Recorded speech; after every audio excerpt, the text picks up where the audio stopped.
Hi friends, எல்லோருக்கும் வணக்கம். எல்லோரும் எப்படி இருக்கீங்க? நல்லா இருக்கீங்களா? இன்னைக்கு நம்ம அந்த கதையோட இறுதி பகுதி தான் பார்க்க போகிறோம். அதுக்கு முன்னாடி நீங்கள் செய்ய வேண்டிய விஷயம் என்ன அப்படின்னு கேட்டிங்கன்னா, மறக்காமல் நமது சேனலை சப்ஸ்கிரைப் பண்ணிக்கோங்க. கீழே இருக்க பெல் பட்டனையும் கிளிக் பண்ணிக்கோங்க. அப்போ தான் நான் போடுற வீடியோஸ் உங்களுக்கு உடனுக்குடனே நோட்டிஃபிகேஷனாக வரும். ஃப்ரெண்ட்ஸ், வாங்க கதைக்குள்ளே போகலாம். நான் அவங்களோட அந்த நேரத்தில் ரொம்ப சந்தோஷமாக இருந்தேன். அந்த நேரம் எனக்கு வந்து ஒரு புதுவிதமான ஒரு அனுபவமாக இருந்துச்சு. அவங்களுக்கும் என்னோட அந்த இருந்த ஒரு நேரம் வந்து ரொம்பவே பிடிச்சிருந்துச்சுன்னு தான் நான் நினச்சேன். ஏன் அப்படின்னா, நான் வந்து அவங்களோட அந்த நேரம் சந்தோஷமாக இருந்தப்போ அவங்க அதை வந்து உண்மையிலேயே வந்து சந்தோஷமாக தான் நினச்சாங்க. அதுக்கப்புறம் நானும் அவங்களும் வந்து ரொம்ப நாட்கள் அந்த மாதிரி உறவில் வந்து ரொம்ப சந்தோஷமாக இருந்தோம். 2 பேரும் வந்து எங்களோட கஷ்டங்கள் வந்து அந்த உறவில் இருந்த நேரத்தில் வந்து கொஞ்சம் காணாமல் போச்சு அப்படின்னு நினைக்கலாம். ஏன் அப்படின்னா, எனக்கும் வந்து குழந்தை இல்லை அப்படிங்கிற ஒரு ஒரு மனநிலை. அதுக்கப்புறம் வந்து அவங்களுக்கும் வந்து நிறைய ஒரு கணவர் இல்லை அப்படிங்கிற ஒரு பிரச்சனை. இந்த மாதிரி 2 பேருக்கும் வந்து வேறு விதமான பிரச்சனைகள். அந்த நேரத்தில் நாங்கள் 2 பேரும் ஒரு தனிமையில் சந்தோஷமாக இருந்த ஒரு நாட்கள் வந்து என்னோட கஷ்டங்கள் எல்லாம் வந்து ஒரு விலகுனுச்சுன்னு தான் சொல்லணும். அதுக்கப்புறமா அவங்க என்னோட வந்து ஒரு 1 வருஷம் வந்து நாங்கள் 2 பேரும் ரொம்ப நட்பாகவும் உறவாகவும் இருந்தோம். அதுக்கப்புறம் அவங்க பொண்ணு வந்து வேலை கிடச்சிருச்சு அவங்க பொண்ணுக்கு. அது வந்து வெளியூரில் வந்து படித்து முடித்ததுனால ஒரு நல்ல கம்பெனியில் வந்து வெளியூரில் வேலை கிடச்சிச்சு. அதனால வந்து அவங்க வெளியூர் போக வேண்டிய ஒரு கட்டாயம். என்கிட்ட திடீர்னு ஃபோன் பண்ணி சொன்னாங்க. எனக்கு கொஞ்சம் வந்து கவலையாக தான் இருந்துச்சு. ஏன்னா இத்தனை நாளாக வந்து அவங்களோட இருந்துட்டோம். இப்போ திடீர்னு அவங்க இல்லைன்னு நினைக்கிறப்போ கொஞ்சம் கஷ்டமாக தானே இருக்கும் அப்படிங்கிற மாதிரி எனக்கு ரொம்ப இதாக இருந்துச்சு. என்ன பண்ணுறது, சூழ்நிலை வந்து நம்ம வந்து வேறு வேறு சூழ்நிலையில் இருக்கிறதுனால கண்டிப்பாக வந்து அதை ஏற்றுக்கிட்டு தான் ஆகணும் அப்படின்னு சொன்னாங்க. எனக்கும் அது சரியாக தான் பட்டுச்சு. சரி அப்படின்னு சொல்லிட்டு என்னால் முடிஞ்ச சில உதவிகளை வந்து அவங்களுக்கு செஞ்சேன். அவங்க சொன்ன அந்த குறிப்பிட்ட ஊரில் வந்து வீடு பார்க்குறதுக்கு வந்து என்கிட்ட சொல்லியிருந்தாங்க. நான் கிளம்பி போனேன். அப்போ வந்து அவங்களுக்கு ஏற்ற மாதிரி கொஞ்சம் நல்ல ஓரளவு இருக்கிற மாதிரியான ஒரு சூழ்நிலையில் இருக்கிற வீடாக பார்த்தேன். அவங்க என்னோட வந்திருந்தாங்க.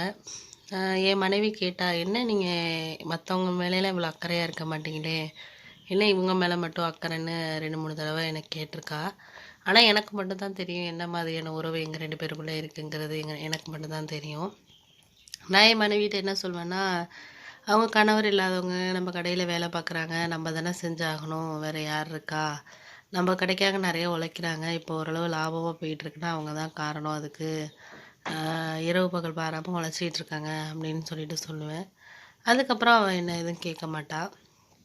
எனக்கு வந்து அது ரொம்ப பிடிச்சிருந்துச்சு. அதுக்கப்புறம் வந்து அவங்களுக்கு வந்து அந்த குறிப்பிட்ட ஊருக்கு வந்து ஷிஃப்ட் ஆகி போயிட்டாங்க. எனக்கு அது ஒரு பெரிய ஒரு கவலையாகவும் இருந்துச்சு, இழப்பாகவும் இருந்துச்சு. ஏன்னா இத்தனை நாளாக வந்து அவங்க கடையை பார்த்துக்கிட்டதுனால எனக்கு கொஞ்சம் வேலை பளு தெரியாமல் இருந்துச்சு. அதுக்கப்புறம் வந்து நானே வந்து கடையை பார்த்துக்க ஆரம்பித்தேன். 2 கடையும் வந்து ஒரே இடத்துலையே சேர்த்து வைக்கிற மாதிரி ஒரு இடத்துல வந்து பிளான் பண்ணேன். அதே மாதிரி எனக்கு அமைஞ்சிச்சு. பழைய அப்பா வந்து வச்சுருந்த கடையும், அப்புறம் நான் வந்து ஆரம்பித்த ஒரு வியாபாரத்தையும் வந்து சேர்த்து ஒரே கடையாக வந்து ஆரம்பித்தேன். நல்லா டெவலப் ஆகி போயிட்டு இருந்துச்சு. இடையில வந்து அவங்கக்கிட்ட வந்து ஃபோன் பண்ணி பேசுவேன். ஒரு 2 மாதத்துக்கு ஒரு தடவை வந்து அவங்கள போய் பார்த்துட்டு வருவேன். சந்தோஷமாக இருந்துட்டு வருவேன். ஏன்னா அவங்களாலேயும் என்னை வந்து பிரிய முடியல. இத்தனை நாள் வந்து இருந்துட்டு திடீர்னு வந்து பிரியிறது அவங்களுக்குமே கஷ்டமாக இருந்துச்சு.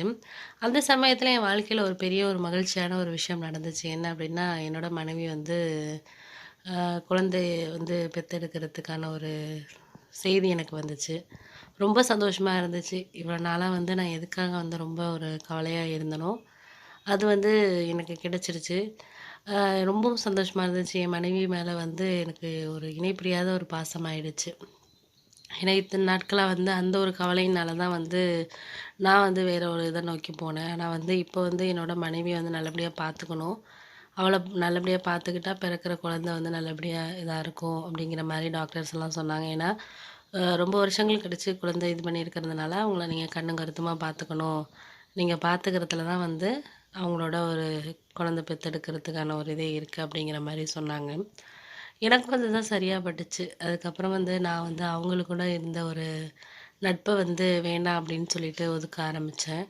நம்ம மனைவி, குழந்தை, பொறக்க போற குழந்தை இத நம்ம வந்து ஒழுங்கா பார்த்துக்கணுங்கிற ஒரு எண்ணத்துல வந்து என்னோட மனச வந்து நான் செலுத்தினேன். அதுக்கப்புறம் என் மனைவியை நான் நல்லபடியாக பார்த்துக்கிட்டேன். அவளுக்கு என்னென்ன உதவிகள்லாம் என்னால் அந்த நேரத்தில் செய்ய முடியுமோ, கடையும் பார்த்துக்கிட்டு, வீட்லேயும் வேலைகள பார்த்துக்கிட்டேன். ஏன்னா, எங்க அம்மா வந்து வயதானவங்கங்கிறனால, அவங்களால சில விஷயங்கள்லாம் செய்ய முடியல வேலைகள் எல்லாம். நானே காலையிலேயே எழுந்திரிச்சு, அவளுக்கு தண்ணி தூக்கி குடுக்குறது எல்லாமே வந்து செஞ்சு வச்சுட்டு தான் போவேன்.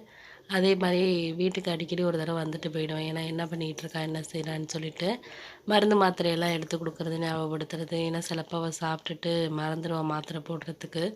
அதெல்லாம் நான் ஞாபகப்படுத்தி, எனக்கு என் குழந்தைய வந்து நல்லபடியா எனக்கு வந்து இது பண்ண குடுக்கணும். அவளையும் நான் நல்லா பார்த்துக்கணும், அப்படிங்கிற ஒரு இது மட்டும் இருந்துச்சு. அதே மாரி வந்து அவளுக்கு நல்லபடியா ஒரு பெண் குழந்தை பொறந்துச்சு. ரொம்ப சந்தோஷமா இருந்துச்சு. அம்மாவும் ரொம்ப சந்தோஷப்பட்டாங்க. ரொம்ப என் மனைவிக்கும் ரொம்ப சந்தோஷம். எங்களுக்கு வந்து வாழ்க்கைக்கு ஒரு விடை கிடைச்ச மாரி இருந்துச்சு. இத்தன நாளா வந்து ஒரு விடை தெரியாத ஒரு வாழ்க்கையா இருந்த என் வாழ்க்கை, விடை தெரியிற ஒரு கேள்வியா இருந்துச்சு. அது மாரி தான் என் வாழ்க்கையும் இருந்துச்சு. இன்னைக்கு என் குழந்தை பிறந்ததுக்கப்புறம் வந்து என் வாழ்க்கையில எல்லா சந்தோஷமும் மறுபடியும் எனக்கு கிடைச்ச மாரி இருந்துச்சு. அதுக்கப்புறமா என்னோட வாழ்க்கையில வந்து நான் வந்து அத நோக்கி பயணப்பட்டேன். என் குழந்தைக்கு நல்லபடியா ஒரு நல்ல ஒரு எதிர்காலத்த குடுக்கணும் அப்படிங்கிற ஒரு எண்ணம் மட்டும் என் மனசுக்குள்ள இருந்துச்சு. அதுக்கு ஏத்த மாரி என் குழந்தை பேர்ல வந்து ஒரு வீடு வாங்குனேன்.